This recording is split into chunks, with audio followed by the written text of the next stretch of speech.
Dr. Smerling, how do we uncover, how do we reveal, how do we find children who are in these situations, and how do we save them? To me, that it seems to be such a challenge here because the nature of domestic violence, it's happening behind closed doors. The abusers do it to an extent so no one will find out. The victims are sometimes and many times afraid to speak out, and the children are caught in the middle. What can we do? That's a very, very good question, and one that we need as a society to answer so this doesn't happen again.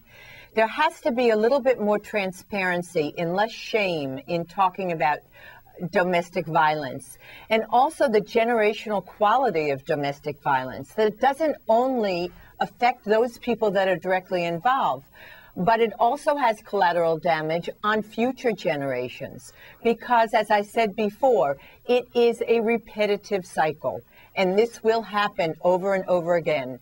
And people will not talk about it unless it becomes more transparent. Perhaps in schools, there should be groups for people, like people going through a divorce. There's something called banana splits, in which children going through a divorce can talk in a very safe environment about how they feel about things. Why not do that with domestic abuse and violence, so that there is some place that these children can actually tell people and they won't get into trouble? The problem with children is not a problem, but they're trying to protect their mother or trying to protect someone, so they don't want to talk about it because they don't want to also get their mother into more trouble because she has been beaten or she has been abused by other people. So it's a very complex problem, but one that needs to be opened up and more transparent, and perhaps the schools can begin to do that, and certainly with media. And you guys are in a wonderful position to open up the idea that it is okay and it is a moral imperative to be able to protect our children. Myra, is there anything that our system can do better? Dr. Smerling, I think about the children, you know, at different ages, obviously they're comprehending different aspects of what is actually going on. You know, for a 2-year-old, much different than an 11-year-old who was there trying to defend his mom. And I'm wondering, how do we get through to the children that, and do you think there's an educational process maybe that should be part of what we do in school, what we teach kids, that, hey, if this is happening, this isn't okay, you can speak out about it? Is that where we have to reach these children? Absolutely. There needs to be an educational process, just the same way that 30 years ago people didn't know that smoking caused cancer, and people now talk about it, and people are aware of it, and people do something about it. We can't get any change unless the whole situation becomes more transparent. And there is a way that starts in the school system in the concept of what a bully is.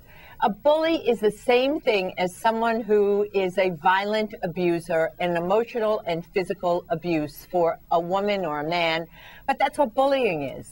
So if there is a way out of bullying and to make bullying more transparent, and what happens when you stop bullying, then people become more responsible to the victim, which needs to be, as I said, more transparent. We need to talk about it. Just the same way that we have solved a lot of problems. Make it transparent, but there also has to be a support system for the person that is abused, because that person does not want to go back to the same situation. So it's really a three-pronged approach. It's a family approach. It's the front of it is the child and possibly placing the child in a safer situation, and then working with a person that's been abused. So it's complex, but we have to start somewhere because this is so prevalent, and we need to save these children. We need to help these children so that they don't feel as though they have to protect their parents. Their job is to be a child. Yeah, wouldn't that be nice if children could just be children? Dr. Smerling, always great to have you on the program. Thanks so much. Thank you. Myra Spearman, founder, executive director of the National Domestic Violence Registry. Thank you so much for joining us with your perspective and the great work that you're doing with your organization. Renee Sandler, Beth Karras are going to stay with us because we've got another story to talk about.